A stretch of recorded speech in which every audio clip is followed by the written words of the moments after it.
girls? Did I scare you? Did I scare you just a little bit?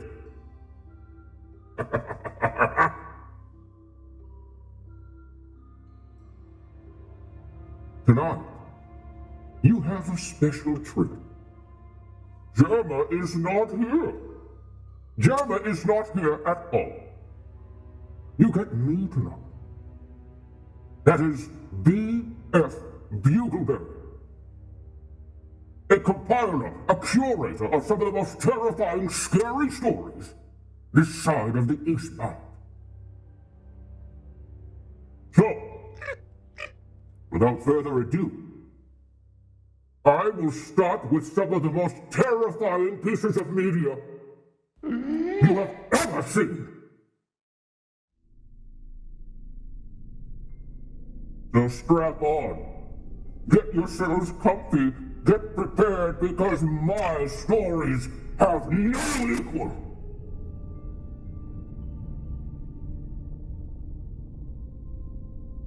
And if you want to, if you want to donate to the stream, it's possible. There's a little button down there.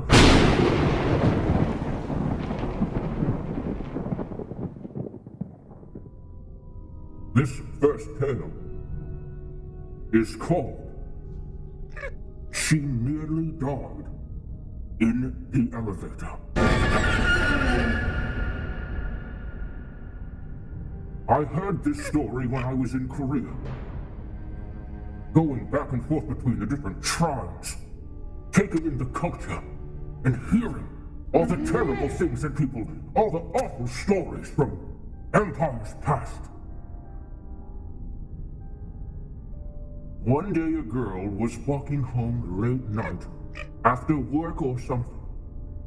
It was dark around midnight. She lived in an apartment where they had elevators. She got in the elevator, and when the door was about to close, a strange man with a very red hoodie entered the elevator. He apologized for scaring her and asked which floor she was heading to. Without making eye contact at all, he didn't do this! She told him out of fear, and the man casually pressed the button and the one below. As they were on the way, he asked her for her cell phone if he could use it, but she declined out of suspicious and isolated herself in the corner. After seconds of silence, elevator arrived to the floor below the one the girl was headed to, and door opened. The guy slowly walked out of the door and turned around facing toward the elevator and girl and just stared at her without any movement. Slowly, the door started to close, and from the gap she could see him turning around, heading upstairs, pulling out a knife out of his pocket.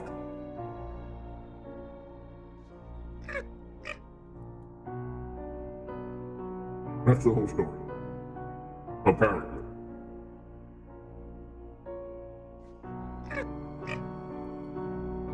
But the treachery involved, and the sheer madness that went into the telling of that story. Moving on. This one is called... Yep. But I have you on silent for a reason. I'm doing a thing right now. Yeah, girl, that German 985 site. You want his address? Yeah, I'll give it to you. 185122 Sunny Boulevard, Sunshine, State Avenue. And that is in West, Central, Southern, South Pennsylvania East. Yeah. Yeah, it's number 1-855-659-5221. You can't miss it. It's on the right. Anyway. Back to what I was saying. This next story is called Something Was Wearing Her Skin.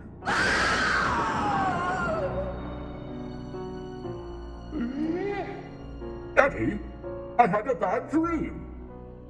You blink your eyes and pull up on your elbows. Your clock glows red in the darkness. It's 3:23 a.m. Do you want to climb into bed and tell me about it? No, Daddy. The oddness of the situation wakes you up more fully. You can barely make out your daughter's pale form in the darkness of your room. Why not, sweetie? Because in my dream, when I told you about the dream, the thing wearing Mommy's skin sat up. For a moment, you feel paralyzed. You can't take your eyes off of your daughter. The covers behind you begin to shift.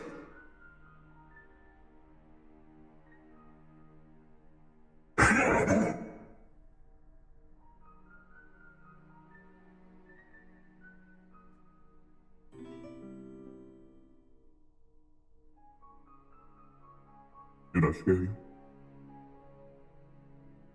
But here comes the next one. This one has been around for over 4 centuries. This one is on every top 10 list of most terrifying experiences you will ever witness. Here it comes.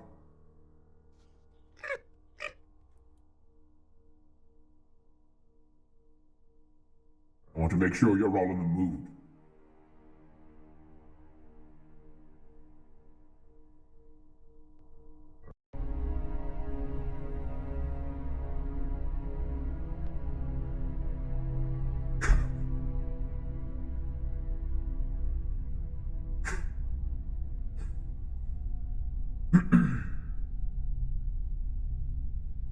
What a devilish play this one is. Hello, ladies and gentlemen. Welcome to episode 1 of Germacraft, the series where I play Minecraft. This is going to be a single-player Let's Play, and when I say Let's Play, I use that term pretty loosely. Because I'm an idiot in this game. You're going to see lots of fails, lots of triumphs. At least I'm hoping. So grab yourself a nice hot cup of coffee, hot cup of cocoa. I've got apple cider right here, freshly brewed. Get a sip of that. Let me take it. That's good cider. Alright, so let's get this started. Create new world. World name is going to be Germacraft. Sounds about right. Okay.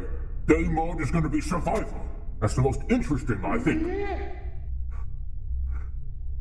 More world options, seed for world generator. Okay, this is important. I gotta name this something crazy to get cool structures and stuff. Gonna name it, how about Diamonds Are Forever LOL Cheeseburger? Alright, that's our world generator seed. Diamonds Are Forever LOL Cheeseburger. Done. Alright, let's see what happens. Create new world. Let's see what happens, guys. Building terrain, oh my god, this is so terrifying. This is the episode 1. I wonder where we're gonna end up. Where we gonna end up? Okay. What? Where the hell am I? I spawned on top of a mountaintop. This is a good seed. This is a good seed. Okay, hold up. Sound has to be lower, definitely. Okay, lower that, maybe a little lower. That sounds about right. Alright, so apparently... What's that? We're gonna go explore. Right now! Alright, we're gonna go try that again. This time, I'm not gonna miss. I want to get down. That's my home. Right there. I want to live right there. I don't have to explore. See if I can't do this. Hold on, I got an idea. I got a plan. Germacraft episode 1. This is how we do it. You guys ready?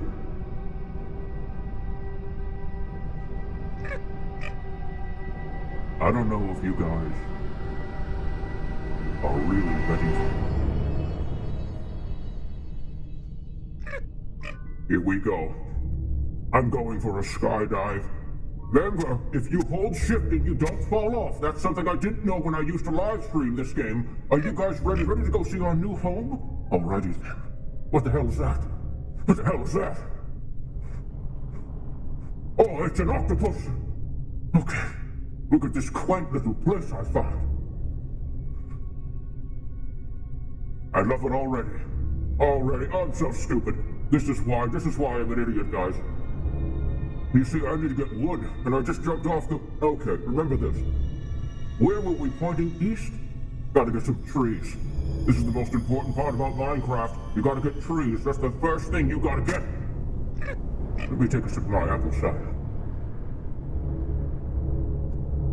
That's good stuff. Hopefully you guys picked up a cup of cocoa, like I told you, because that's the most relaxing thing in the whole world. Sitting down, playing video games, doesn't get much better than that. End scene!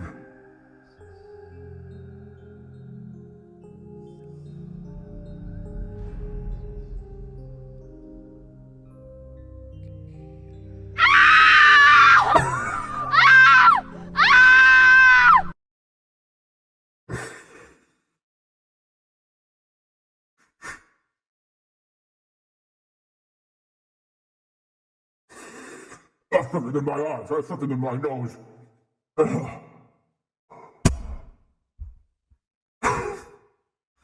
It was a loud scream, and I wasn't aware it was that loud.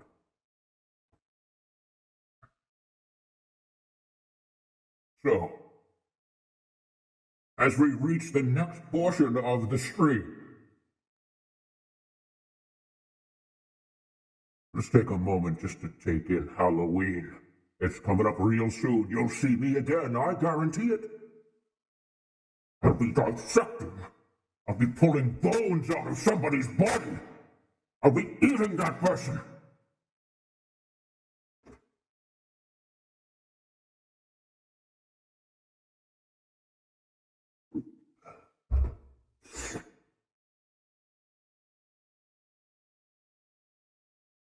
We are now going to read an excerpt from Goosebumps, Phantom of the Auditorium.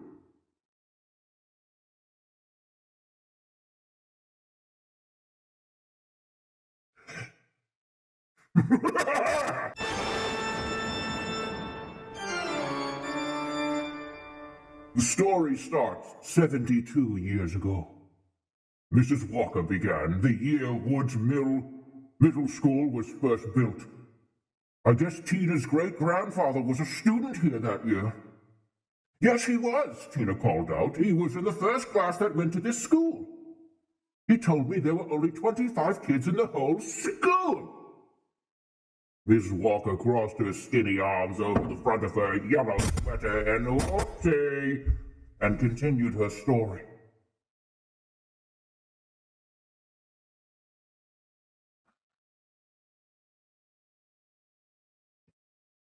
It was a very scary play about a girl who was kidnapped by a mysterious phantom. The boy showed it to his teacher. The teacher decided it would be fun to perform the play. It would be a grand production with the best scary special effects they could create. Yeah, I guess that's kind of cool. I guess that's kind of cool, you know? That's not part of the story. That's me ad-libbing. Zeke and I exchanged excited glances. The play had special effects? We love special effects! Rehearsals for the Phantom began. Ms. Walker continued. The boy who had discovered the play at the library won the lead role of the Phantom. Everybody turned to look at Zeke. He smiled proudly. Like this. Like this!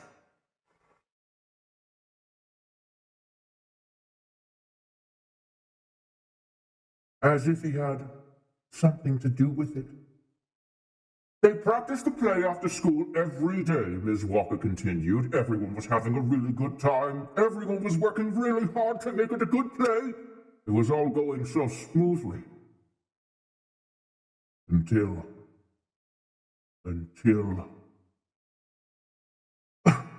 Tell us! I called out loudly. Tell us! I want to know the story! A few kids started chanting again. Tell us! Tell us! Tell us! Tell us! Tell us! Tell us!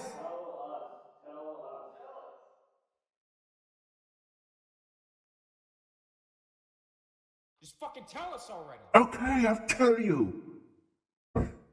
I want you all to remember that this is just a story, Ms. Walker said again. There's no proof that it ever happened, and we all nodded. That's your cue to know. You're a fucking hack. Thank you. Ms. Walker cleared her throat, then continued. On the night of the play, the kids were all in costume. Parents and friends filled the auditorium. This auditorium. The kids were really excited and nervous. They didn't know what to do. It's a play, for crying out loud. It is just a play. Their teacher called them together to give them a pep talk. The play was about to start, but to everyone's surprise, the boy playing the Phantom was nowhere to be found.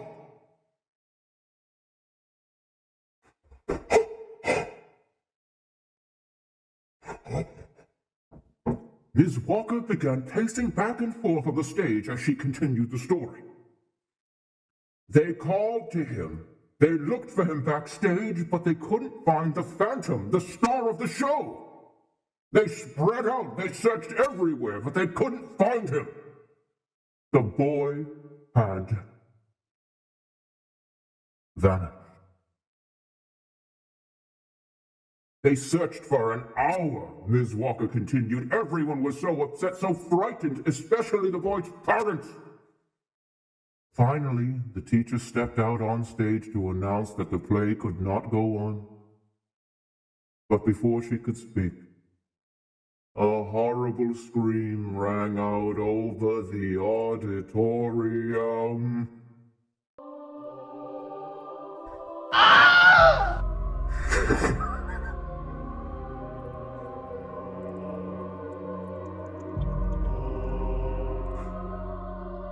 And it was frightening.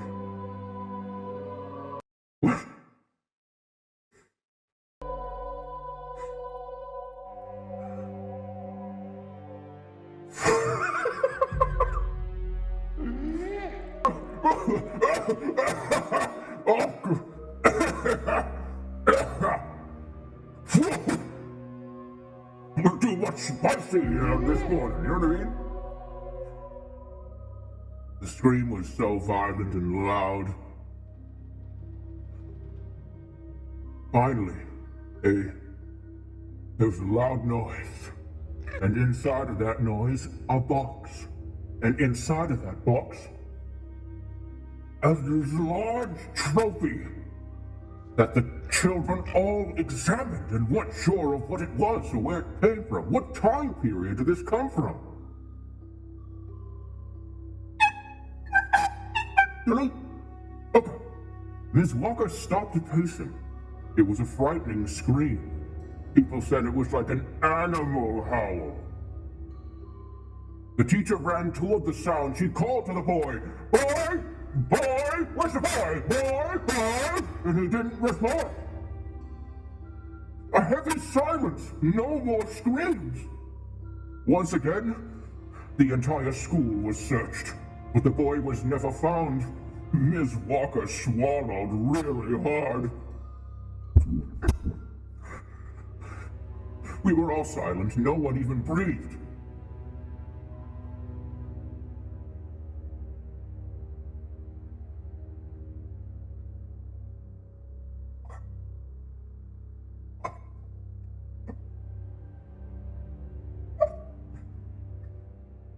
And he was never seen again. He was never seen again. I guess you could say that the Phantom became the real Phantom. He just disappeared and the play was never performed. She stopped pacing and stared at us. Her eyes moved from seat to seat. She was scanning us. She was scanning us. Weird, someone behind me murmured. "Do you think it's true?" I heard a boy whisper. And then beside me, Corey Sklar, that little shit, let out a gasp. "Oh no!" he cried, pointing to the side door. "There he is! That's the Phantom!" I turned. Again, along with everyone else, and saw the hideous face of the Phantom grinning at us from the doorway. And then I grabbed him by the neck. I got, and I lifted him up and did a cane chop break. Right on the ground. And I severed his spine. And that's how you can tell that it was a fucking happy ending. That was a small excerpt from my favorite Goosebumps play, Phantom of the Auditorium.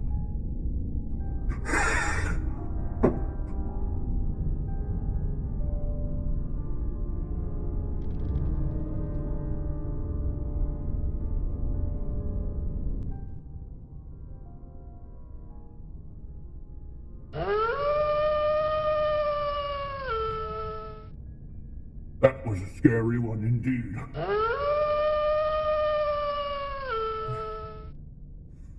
Wasn't it, boys and girls?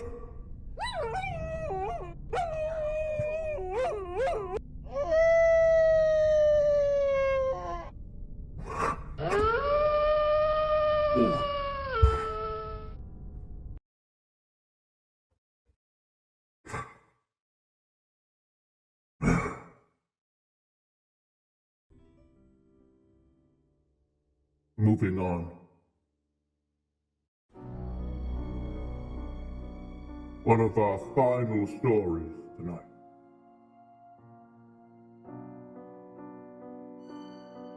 That's not a coffee. That's not a coffee.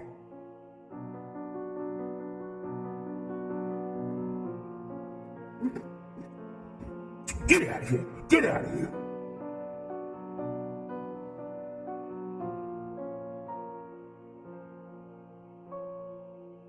One of our final stories is a tale that I've heard plenty of you tell.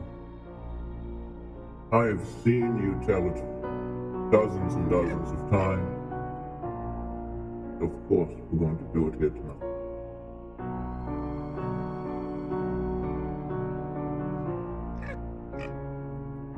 This story is called I Met Germa.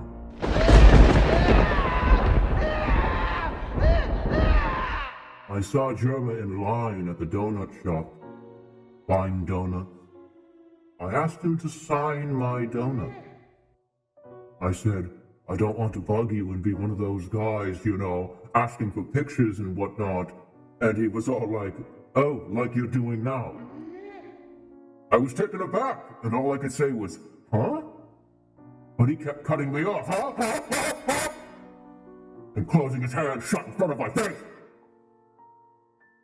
I walked away and continued to follow the line at Krispy Kreme. I heard him chuckle as I walked off.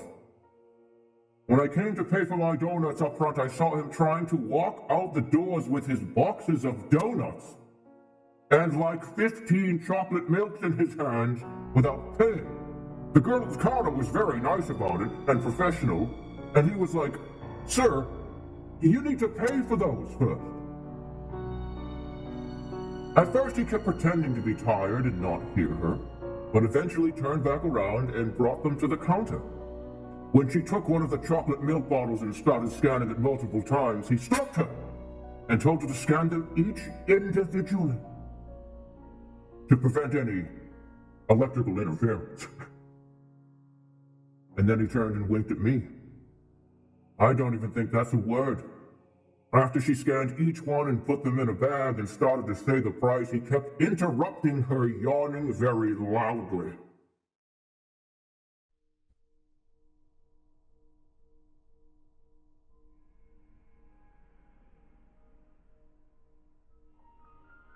And that's the end of the story.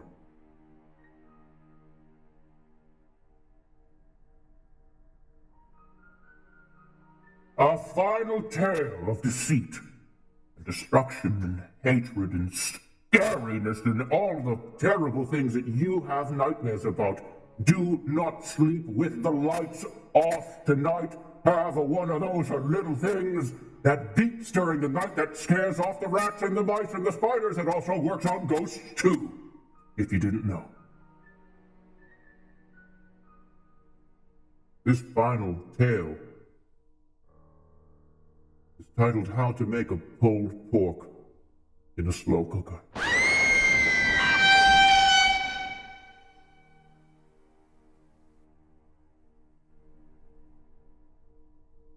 Pulled pork is best made from the shoulder of the pig. It's a muscular area, but when cooked low and slow, all the sinew and tendons melt and the meat falls apart juicy in shards. You can use any part of the shoulder. I'd like to try and get a cut with bones in it for added flavor and nutrition, but it's not essential.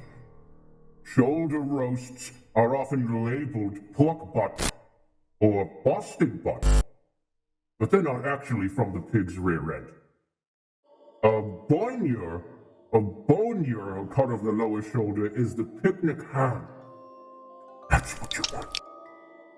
It works great for pork.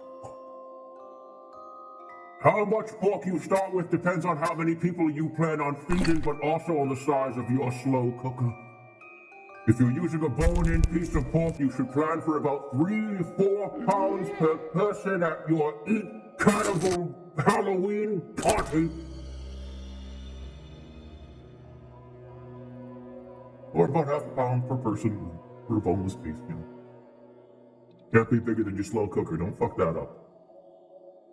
Season your pork, add onion, add about 1/4 cup liquid per pound of pork into the slow cooker, and then just leave it alone. Don't touch it, get out of there. Stop trying to mess with it, it's nature, it'll do its thing. Stop opening the top and looking in. It's darn well, I'm kinda hungry. Close the fucking lid, don't look in there. You're gonna ruin the process. It takes like 7 hours. Just don't touch it, man. Go on a fucking hike.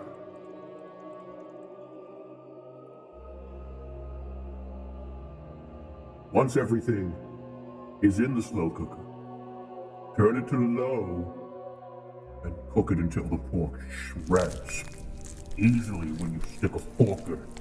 Tug it. You don't want it to be soft and mushy. You want it to be tender. Be able to tear through it with your fucking teeth like this. Separate the pork from the liquid after 7 hours. And stop. And then turn the cooking liquid into a sauce. Preferably a sweet sauce. One that adds plenty of flavor.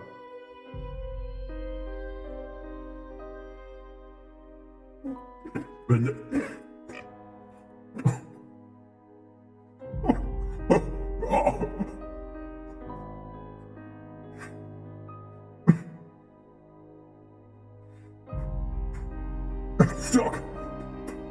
Make sure to add, please.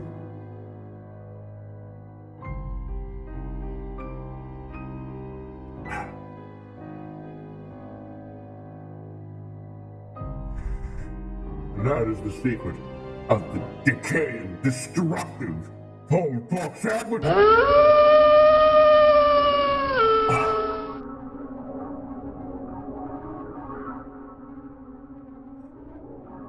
That, ladies and gentlemen, is my time. German 985 specifically told me he'd be back from the gym in about 30 to 40 minutes. Let's see if he's here now.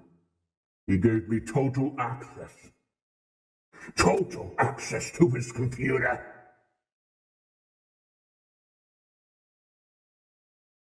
Remember,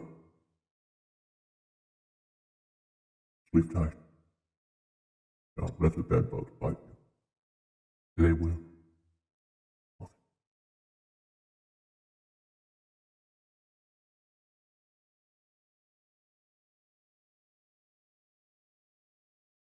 Hey, Germa. Germa. Yeah, I'm done down here. Yeah. I'm pretty much done. If you can take it.